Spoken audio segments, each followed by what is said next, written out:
नमस्कार दोस्तों, आज हम बात करने वाले हैं मास्क के बारे में। मास्क कितने प्रकार के थे और कौन सा मास्क आपके लिए उपयोगी हो सकता है। क्यों इस बारे में जानना आपके लिए बहुत ज़रूरी है, क्योंकि आपने देखा होगा कि हाल में 3 देशों ने मास्क की अनिवार्यता को समाप्त किया और सिर्फ 1 हफ्ते के अंदर ही वहाँ पे कोविड पेशेंटों की संख्या जो है 70% इंक्रीज़ हो गई। उसमें इज़राइल है, जर्मनी है और भी बहुत सारे ऐसे देश थे जिन्होंने मास्क की अनिवार्यता को ख़त्म किया था और उसकी वजह से वहाँ पे कोविड पेशेंटों की संख्या जो है बढ़ गई थी।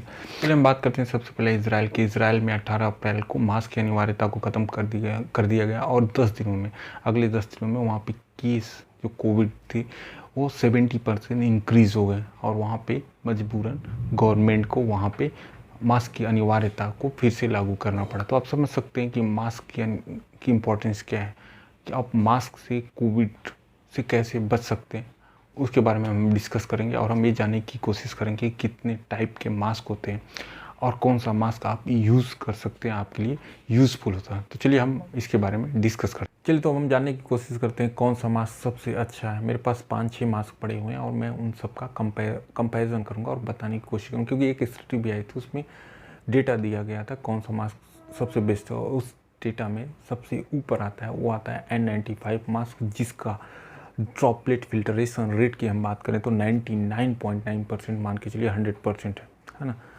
और उसका एरोसल फिल्ट्रेशन रेट जो है 95% है। मैं एक बार लगा के आपको दिखाता हूँ कैसा है। देखिए कितना परफेक्ट बैठ रहा है।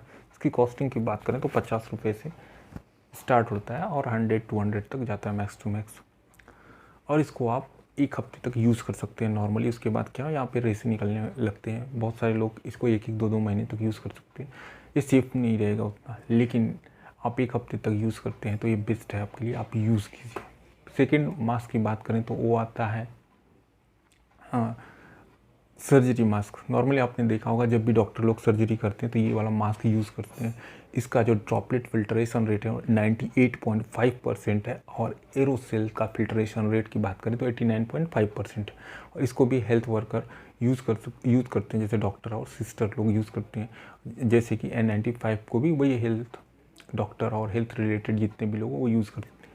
इसका भी अगर देखें तो इसका ये भी काफ़ी यूज़फुल है और बहुत अच्छा है, मतलब कंफर्टेबल रहता है। लेकिन इसको आप 5 से 6 घंटे से ज़्यादा यूज़ आप नहीं कर सकते। नॉर्मली ऐसा होता है, उसके बाद ये यूज़लेस हो जाता है। और इसके कंपैरिजन में अगर मैं बोलूँ तो ये काफ़ी, अब देखेंगे तो पूरा परफेक्ट कैसे बैठ रहा है, देख लीजिए एकदम परफेक्ट। किधर से भी जो है ड्रॉपलेट एंट्री लेने का, एरोसिल के एंट्री लेने के चांसेस बहुत रेयर हो जाते हैं। तो हम तीसरे मास्क की बात करते हैं और ये है हाइब्रिड मास्क। ये इस मास्क की को मैं एक बार आपको लगा के दिखाता हूँ। ये मेरे पास है लिविंग गार्ड का मास्क। देखिए इसकी अगर हम ड्रॉपलेट फिल्ट्रेशन की बात करें तो 96% और एरोसाल फिल्ट्रेशन की बात करें तो 94% है। इसको आम लोग इंडोर या भीड़ वाली जगह पे कहीं भी यूज़ कर सकते हैं। इसके बारे में मैं कुछ पॉइंट आपको बताना चाहता हूँ जो कि काफ़ी यूज़फुल, क्योंकि ये कॉस्टली है तो इसके बारे में जानना ज़रूरी है। रीयूजेबल है, 30 बार आप इसको वॉश कर सकते हैं और 6 महीने तक आप इसको यूज़ कर सकते हैं। Sustainable replace to 10 conventional mask does not leach protection fabric, destroy bacteria, fungi and virus and prevent them from spreading. ये वायरस और बैक्टीरिया को किल भी करता है और आपको बचाता भी। Safety, high performance filtration and free of toxic metal and बहुत कंफर्टेबल है। सिल्क की smooth fabric and adjustable ear loop for customer fit. Cost के हिसाब से अगर देखें तो बेस्ट मास्क है। थोड़ा सा महंगा है लेकिन बहुत ही अच्छा है। 6 महीने आप बहुत अच्छे से यूज़ कर सकते हैं। अगर ज़्यादा यूज़ नहीं तो आप 1 साल भी यूज़ कर सकते हैं, लेकिन कंपनी का बोलना है कि 6 महीने तक आप इसको यूज़। ये आपका लिविंग गार्ड का, आप उसको सर्च भी कर सकते हैं लिविंग गार्ड का और आपको कॉस्ट देखने को मिल जाएगा। 4th पोजीशन पे आता है 2 लेयर कॉटन मास्क और उसके बाद आता है सामान्य सूती मास्क जो हम लोग नॉर्मली यूज़ कर सकते हैं, 2 लेयर वाला। इसका जो ड्रॉपलेट फिल्ट्रेशन रेट है काफ़ी अच्छा 98%, लेकिन छोटे एयरसोल फिल्ट्रेशन रेट की हम बात करें तो 72.5% है। ये खुली जगहों पे आप यूज़ कर सकते हैं और ये देखिए कितना कंफर्ट है, आपको सांस लेने में भी कोई प्रॉब्लम नहीं है। आप इसको मैक्सिमम देश तक यूज़ कर सकते हैं और सस्ता भी है। 20 रुपये का ही आता है, नॉर्मली हर जगह आपको मिल जाता है। और अगर आप 5 से 6 खरीदे, मेरे पास अगर इस मास्क की बात करें तो 6 मेरे पास मास्क पड़े हैं और मैं उसको अल्टरनेट डे पे यूज़ करता हूँ। और सबसे इजी तरीका क्या है, अगर आप सपोज़ आप बाहर से हैं तो उसको प्रेस मार दीजिए, आपको धोने की भी ज़रूरत नहीं, आप प्रेस मार दिए तो सेफ़ हो गया। आप धो लिए तो बेटर है, लेकिन आप अगर प्रेस भी मार देंगे तो कोई इतना प्रॉब्लम आने वाला नहीं। अगले मास्क की बात करते हैं जो कि ग्रामीण क्षेत्रों में, भारत के ग्रामीण क्षेत्रों में सबसे ज़्यादा यूज़ होता है, वो है स्कार्फ और गमछा।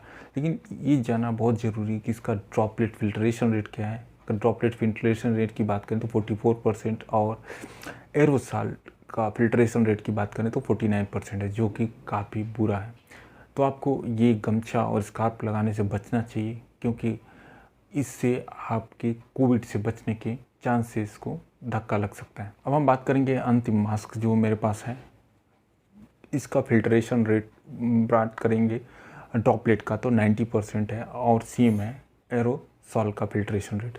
प्रॉब्लम क्या है, यहाँ पे जो वाल्व लगा है इसकी वजह से गवर्नमेंट ने बैन कर दिया इसको, क्योंकि आप यूज़ नहीं कर सकते। उसका रीज़न क्या है, ये आपके लिए तो सेफ्टी प्रोवाइड करती है। देखिए मैं लगा के दिखाता हूँ आपको। ये आपको तो सेफ्टी प्रोवाइड करती है, लेकिन वो सामने वाले को इन्फेक्शन फैला सकती है, तो इसलिए गवर्नमेंट ने इसको बैन कर दिया। तो जो भी ये वाल्व वाला मास्क हो तो आप उसको अवॉइड कीजिए, नहीं लगाएं तो ये बेटर है।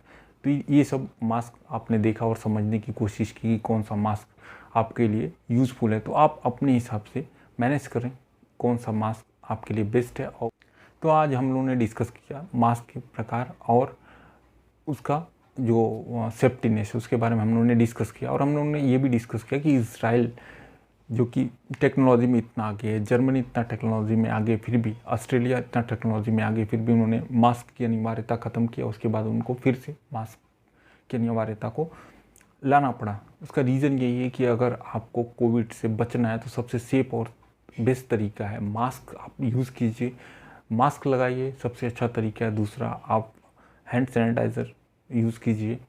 थर्ड है, जितना जल्दी हो सकता है आप वैक्सीन दोनों डोज ले लीजिए, क्योंकि यही आपको बचा सकता है। अभी हाल ही में आपने देखा होगा कि मध्य प्रदेश में जो डेल्टा वेरिएंट आया, डेल्टा प्लस वेरिएंट आया है, उससे पाँच मरीज़ जो थे वो संक्रमित थे, इन्फेक्टेड थे, जिसमें से 4 लोग बच गए क्योंकि उन्होंने वैक्सीन लगवाई थी, और एक लोग अनफॉर्चुनेटली एक लोग का डेथ हो गया। तो आप समझ सकते हैं कि वैक्सीन का इम्पोर्टेंस क्या है। तो जब भी मिले आपको, जब भी अपॉर्चुनिटी मिले, आप चूके ना वैक्सीनेशन लें, चाहे कोविड मिले, कोविड शील्ड मिले, चाहे कोवैक्सीन मिले, चाहे स्पुतनिक, जो भी आपके आसपास अवेलेबल है वो लगवाइए। मैंने भी वैक्सीन की फर्स्ट डोज लगवा ली है। आई होप ये वीडियो आपको पसंद आया होगा और मास्क से रिलेटेड जितनी भी जानकारियाँ आपको पता हो गई होंगी कि क्या होता है N95 सर्जिकल हाइब्रिड मास्क या कपड़े वाला जो कॉटन मास्क होता है ना। आप मास्क लगाइए, अच्छे तरीके से लगाइए और सेफ रहिए, क्योंकि कोविड से बचने का बेस्ट तरीका है मास्क, सैनिटाइज़र और वैक्सीनेशन। जब भी मौका मिले आप लगाइए। आई होप आपको ये वीडियो समझ में आया होगा। जय हिंद।